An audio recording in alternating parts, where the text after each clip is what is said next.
Welcome back. My next guest is Tim Adriance, a noted historian and preservation specialist for historic homes. Welcome, Tim. Thank you. So, Tim, really happy to have you here. I know you've been working with the town of Clarkstown now since I became supervisor, and shortly beforehand you were kind of consulted on our historic Butke house. Mm-hmm. You're an expert in what they call Jersey Dutch sandstone colonials, which really were the dominant architecture back in the 17th and 18th centuries here in northern New Jersey and in Rockland County. The Butke House, the Onderdonk Tolman Butke House, which is on the National and State Register of Historic Places, that we're just completing the preservation and restoration of, is one of the buildings that you consulted on. You've done a wonderful report that we're going to talk about, but they're great homes like this that really used to populate the entire landscape. Many of them have been blotted out, wiped out, but you've kind of made it kind of your mission and a part of your career to really try and save the ones that are still around, because they really tell a unique story about New York and northern New Jersey. So it's really interesting when I bring people on to a show like this to kind of find out a little bit about them and then how they really kind of got into the line of work that they're in. You probably weren't in elementary school saying, you know what, I'm going to become a Jersey Dutch sandstone colonial expert and preservation specialist, but indeed that's what you are. So why don't we get a little bit of information about your background, your family, and then and how you really kind of got into preservation. Well, my family background in history goes back to the very first beginning days of Rockland County, when Mr. Blauvelt, Mr. Herring, and Mr. Adriance purchased the Tappan patent, 1686. So when we think of northern New Jersey, Bergen, Passaic, and Rockland, and what is now Orange County, you take that area and it's really the same family groups in both areas, and the state line just became a political division on the purposes of taxes. Mm-hmm. So other than that state line that divides northern New Jersey from Rockland County, what you really have is the same culture, the same families, the same people, and it's the same story. Mm-hmm. So here in Rockland County, in Clarkstown specifically, we have what's known as the Onderdonk Tolman Butke House, which is one of the finest examples of the post-Revolutionary War period, showing our construction of houses that were done in native stone, built for durability. And this particular house is modeled after the houses that were built right after the Revolution, when there was a building boom, because mm-hmm. most people don't realize that this was a no man's land between the American Army and the British Army, and much of what was here during the Revolution was destroyed or extremely damaged. So a lot of the homes were either constructed new or rebuilt on the same sites, because the areas where people lived, like this location, was an area where you wanted to live because you had a good water source, mm-hmm. it was good farming and so forth. And so we have a wonderful treasure for the people of Clarkstown and the nation, mm-hmm. specifically, in what we have with this house. Right, and so we're going to talk a little bit more about the house and the report, but so I grew up yeah. In a family with carpenters, mm-hmm. Mm-hmm. Except for my grandfather, who couldn't hammer a nail straight. He was a plumber. But I do recall as a child hearing a couple of things from my grandfather. One was never say anything bad about anybody in Rockland or Bergen counties because they're probably a cousin, which is true. Mm-hmm. Second, I would recall driving up and down all these old roads and being pointed out, this house was built by that person, this house was that family member, this house is that age, and so forth, and the history. And then also the idea of being a traditional builder was handed down through my father, because we worked together for 15 years, and I did a lot of work in Rockland and Bergen counties. And then close to 27 years ago, I had started my own restoration firm after working with the group that I was with, managing their restoration projects. So I have a degree in historic restoration, and I would say that the history and the passion for it is in my blood. So let's move on to the house itself, and or even just before that, roughly How many historic homes have you consulted on or worked on, would you say, throughout your career? Over 100. And how many Jersey Dutch sandstone colonials would you say you've worked on? I would say that that's probably about 50. 50, okay. Thereabouts. And how many would you say still exist in like northern New Jersey, Rockland County? Well, in Bergen County, they did a actual real inventory in the 80s, and there were 220. That was over 30 years ago. Right. Such a survey has never been done in Rockland County. Really? Yeah. The closest that you have is the work that was done by Claire Thal, and I just happened to pass a copy of her map in the hallway upstairs here at the town hall. There were probably about 150 or thereabouts in Rockland County at one time. At one time. Well, say at the turn of the 20th century. Okay. Today, I'm not quite sure exactly how many still stand, but it's probably close to 100 or more. Okay, throughout all of Rockland. I know throughout all of Rockland. I know that we had an open. We weren't completed yet with the renovation, which is literally finishing up this week as we're filming. We'll be bringing in the gas, water, and electric later this year, but that'll kind of be unseen. That's underground utilities that'll go into the basement. But the actual full restoration of the house, down to the whitewashing of the walls and the oiling of the floors, and all that's done for the most part. So, and the house is going to be a great location for film shoots, for educational programs. We're actually going to have a summer history camp this year at the location. But the house itself is it's spectacular. When we had this open house, we had photos with Santa, and we had a lot of families show up for that. And but what we also had was a number of people that came that actually own similar houses that were just curious. So there's, in Clarkstown, we know of a number of houses of this nature. Unfortunately, a number of them are in disrepair, and a lot of them have actually been dramatically changed. What's unique about this house is, thanks largely to your work, we were able to restore it back to circa 1876. We know from the dendrite testing that we did that the floor beams are, roughly 1790, 1791, and we believe there was a house that was here before this house where the foundation could go as far back as 1732. Correct. Yeah. And so let's kind of jump into the nuts and the bolts. I mean, your report is a pretty sizable document. Yeah, it's a book. And this really kind of became the blueprint for the restoration. So why don't we kind of talk about just the overall, give us a flavor for the house. The first thing to remember that the stone houses that you find in Rockland County have the title Jersey Dutch because that was the dialect language that was spoken here. And this type of house is one of three indigenous forms of architecture in the United States. You have the skyscraper, which was invented in Chicago once the elevator was developed. You also have the ranch house, which comes from the Southwest. The stone houses here in our region are unique in that they are representative of the cultural mixing that the Jersey Dutch were. Only about 25% were actually people from Holland. The remainders were French, German, Scotch-Irish, and so forth. And you even have Bantu African and Lenape in the sense of the cultural inputs. So you have an extremely unique and rare architectural form. And in this particular house, when it was constructed in 1792, thereabouts, was what the dendrochronology said. That lines up with the documentary record, because what we do find that this once sat on a very large piece of property called the Kakiat Patent, and that was a land purchase in the 1690s, and that was divided into lots, and one of those lot divisions actually is in Germans Park over by the swimming pool. There's a rock wall which was from the 17th century. Right. And one of those lots was purchased by Andros Onderdonk, who happens to be my sixth great-grandfather. So I have a family connection to this property. And Andros Onderdonk had purchased and built a probably small little one-room house on the property.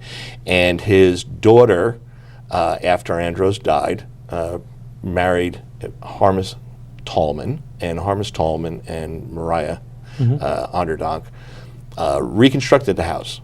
After the will was proved and the family signed off on it, and there is an actual deed that states that there was a house here and that they are the now true and rightful owners of the property. And so it was reconstructed. The house went through its years of history until the Budke family purchased it. And George Budke was the historian of Rockland County, well-renowned, collected anything and everything on Rockland, and his collection is probably, I have it in my book here, it's about 40 linear feet of shelf space at the New York City Public Library. It's massive.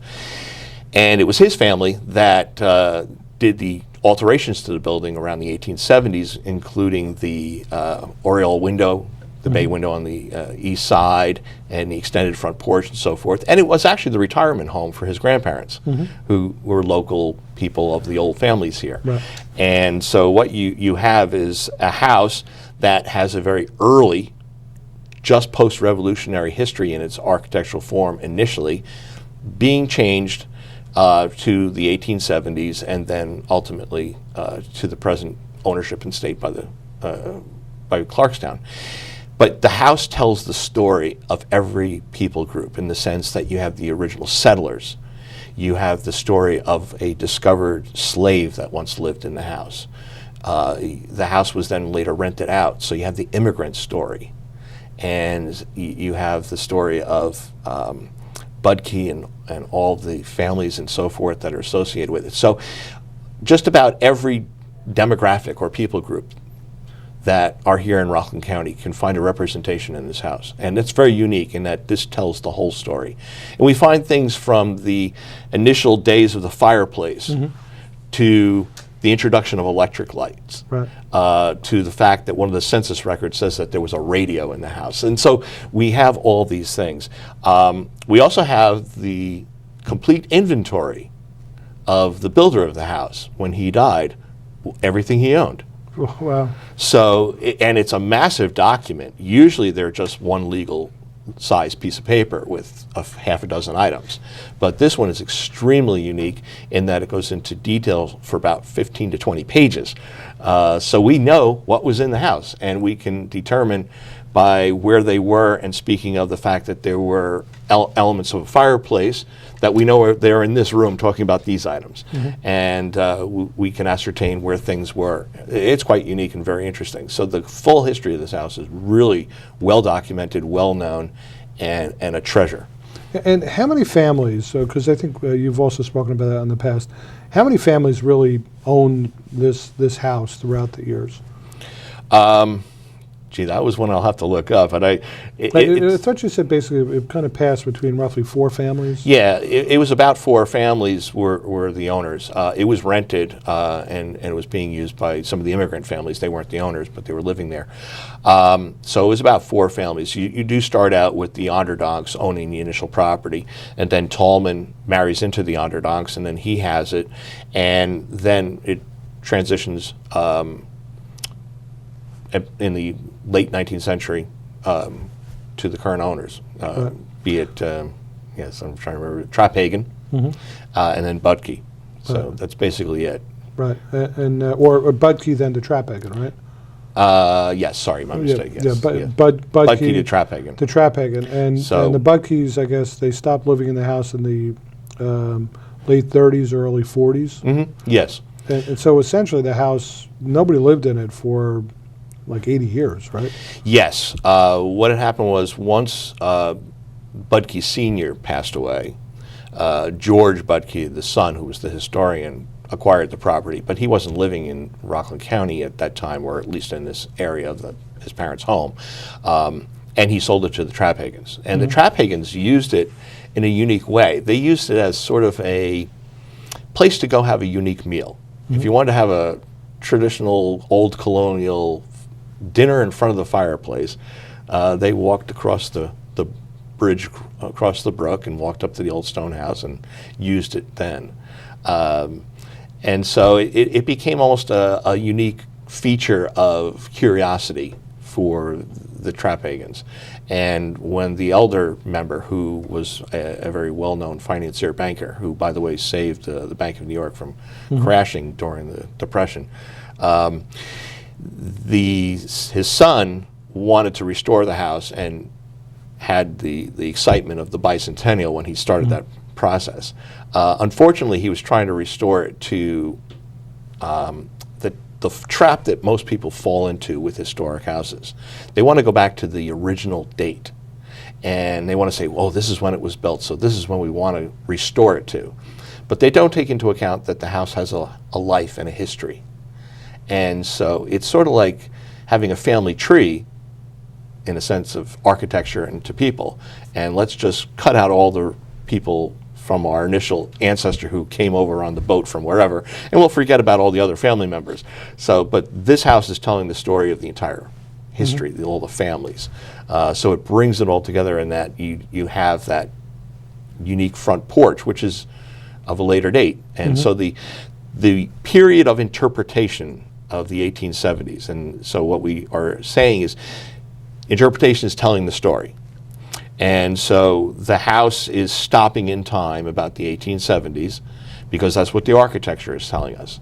And so we are telling the story from the 1870s backwards to all the individuals that live there.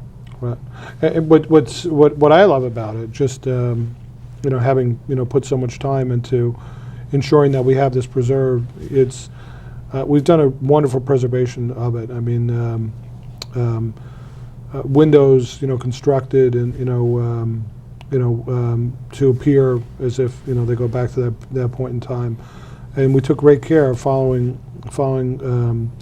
working with our architect Steve Tilley, who really took your information as a source document, and then Yankee Construction, who just did a tremendous job on this, and thankfully due to grants that we're able to receive from the state. A large portion of this was offset for us to be able to do this and finish this.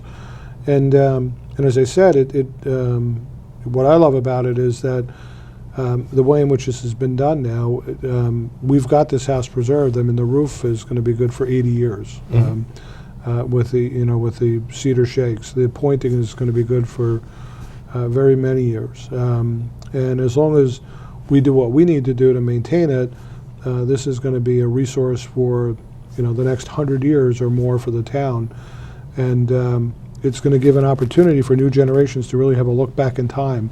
And because the property around it is parkland, it really kind of gives you a sense of what it was like back there, and it really could have been something completely different. And thankfully the town didn't. Prior to my administration, the town was considering selling off this, and directly across the street is a group of lovely new colonials that have come in, but this would have actually been kind of like a carriage house connected to like a 3,000 square foot colonial that would have been built next to it, and it really would have kind of been lost to history and not open to the public. So just a couple of the architectural features that you think are important to the house. Maybe you could just kind of touch on those. Well, first off, it's the stone construction is the initial. And as you said, with the new pointing, this house is going to easily last another 200 or 300 years in the sense of its stonework. The cedar roof is authentic in its look to what the house should have. And the front porch, although not part of the original 1790s construction, speaks of how people would sit out on those porches. And what are now busy roads were once where a wagon would be coming down and someone could call out and say, hey, what's the news down in Tappan? Tell me what's going on. Hey, did you come from New York City? What's going on down there? And there was this sense of community and so forth that was there. You have windows that are single panes of glass, that are unique in the way that they operate compared to what we see today. The wide flooring is so unique. You even have a board partition wall in one of the back rooms that has original wallpaper. from around the period of the Civil War. There's a little detail in the front parlor where you can see the ghost mark where somebody had painted over an electrical wire from the early 20th century, indicating that there was electricity in the house, speaking to its life and what it was. The parlor has a stone, a 10-plate or an iron stove, which goes back to the 1790s, and then a cooking fireplace. So those are all unique features. When you stand on the out in front of the house and you look at its front facade with 2 windows on either side and the door on the left, if you look at the stone, you'll see that there's a 3rd window, so 2 windows on the right, and that inner window was originally a door. So this was a 2-door house, which was the type of house that was built right after the Revolution. And if you drive around Rockland County, you will see a number of those. Probably the best preserved one is the Demarest House at historic Newbridge Landing in River Edge, New Jersey. But there are a number of them that are private homes here in Rockland County. So we have all of these unique historical details in the house. Yeah, and that was a tough decision on our part too. I mean, do we restore it with the two doors? And we also wanted to kind of make it somewhat functional as well. So we made the decision to interpret it with the window instead. Well, that's the way that the Budkes had changed it to. Right. And so it bespeaks and is part of the history of the house and the property. Yeah, it's funny because that was a struggle that I had. You know, here is the supervisor saying, okay, we're going to put some real resources into this and we're going to seek some grants.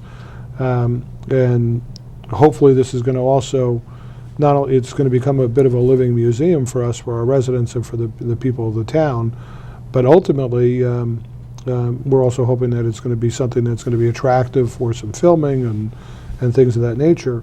And it was difficult for me just saying, okay, it goes back. I mean, initially we thought 1732.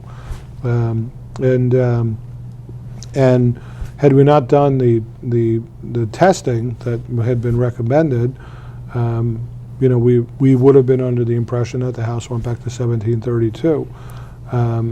And when we actually did do the testing, you know, we found out that the beams over the basement that the house was constructed on really kind of date back to 1790, 91, 92. Yeah, that 1730s date was assigned by a woman in the 1930s who wrote a book on early houses, and she even got the name wrong. She didn't even do the research as to who owned the property on the other side of the stream. The property to the south, which has got the white Traphagen house there at Tremont Park, that was part of the Vanderbilt family, not the rich ones. These were the lesser, well-known cousins here in Rockland County. But to the north, where the stone house is, that was the Onderdonks, and they owned that. But she just, in her book, it's not well documented. If you wanted to say George Washington was your grandmother, she would have printed that. So assigning that date to the house was incorrect. And in my book, my work here, I had said that if there was any of an early house, it would probably just possibly be part of the basement and some beams, because there is some difference in the way that the beams were worked. But I did say that a dendrochronology study, which is a counting of the tree rings to determine when the tree was cut down, would be the best thing to do. And so you did spearhead that. That was done. Lamont Doherty has the tree lab, and they are one of the best in the country to do that work. And they determined that you're looking at 1792 for when the trees were cut down. The inconsistency in the beams is that you probably had 2 different guys working on them. So one guy worked them a little bit this way, and the other guy worked them and did it this way, and they put them in the house so they don't look exactly the same because they're hand done, not done in a sawmill. So what if there is any of the original 1730s house, it may be possibly in some of the stonework in the basement, but there's no way to test it or prove. And that's not really the important part. The important part is that we have a documentation that this house is 1792 in the science of dendrochronology. We have the deed record that says that Andros Onderdonk died in 1790. So we have that as our start date. And we then have the history, which is shown in all the other documentation, which goes on for pages, of why the house looks the way it does and how it became what it is and who lived there and what was their story. And so you have a restored house that when we look at anybody here that's ever gone to Europe, you'll go to Europe and you'll say, oh my goodness, you've got things that go back to the Roman period. You've got all this history, all these architectural resources, and you come back to America and it's just, wait a minute, we're tearing down our history. Yeah. But here we have this over 200-year-old house that tells our story. And thanks to the work that has been done here in Clarkstown with your administration and the grants that have been funded and so forth, we have a structure that is going to have a use, it's going to have a presence, and it will tell the story of Rockland's history and Clarkstown from day one to the future for next, who knows how many hundreds of years. Agreed. So, We're about out of time, but let's what I'd like to do is just kind of finish up with this idea, this notion, with this house, moving forward.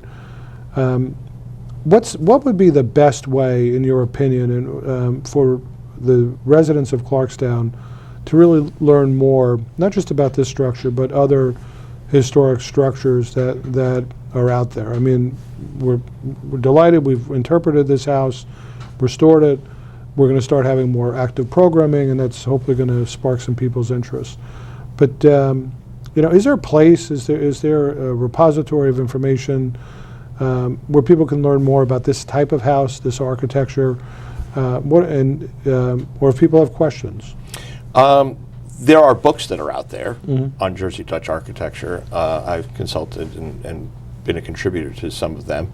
There are a number of websites.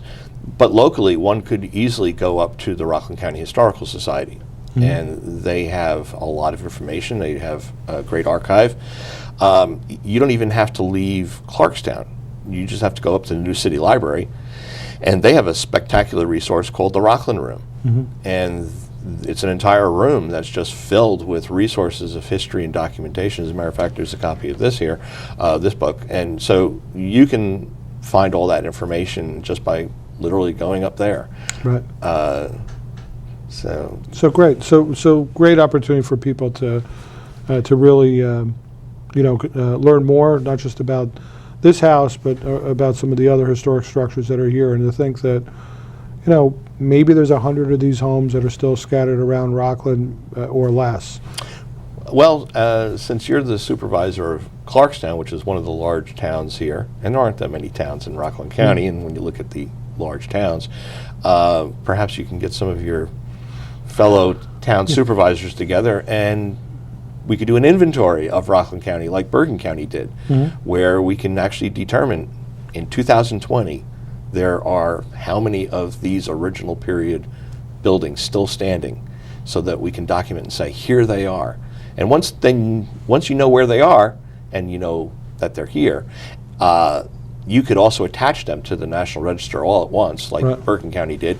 But that way, since you have identified them, we can then work towards preserving them and working with the owners, so that not everyone becomes a museum, but everyone becomes a treasured possession, a testament of that, the fact that people can drive these roads of Rockland County and look and say, look at that house, and develop a website where someone could easily just call it up on their smartphone and say, wow, I just drove past number whatever on that road, and that was involved in the Revolution, and people then could become educated. So well, I'll bring it up at the next town supervisor meeting. But Tim, we're out of time. I want to thank you for not only being a great guest, but for all your work with the folks in the town of Clarkstown. It's really a passion of yours. It's evident, and it's a real treasured resource now, having this house restored. I think the technical name, I guess we give is the Onderdonk Tallman Vanderbilt Butke. Yeah, Onderdonk Tallman Butke. And we move forward with this you know, with this house, and it'll be great, you know, for residents of the town. 200 years from now, this house will still be there because of your efforts and the efforts of this administration. So thank you. Thank you. Good. And we'll be right back. Stay tuned.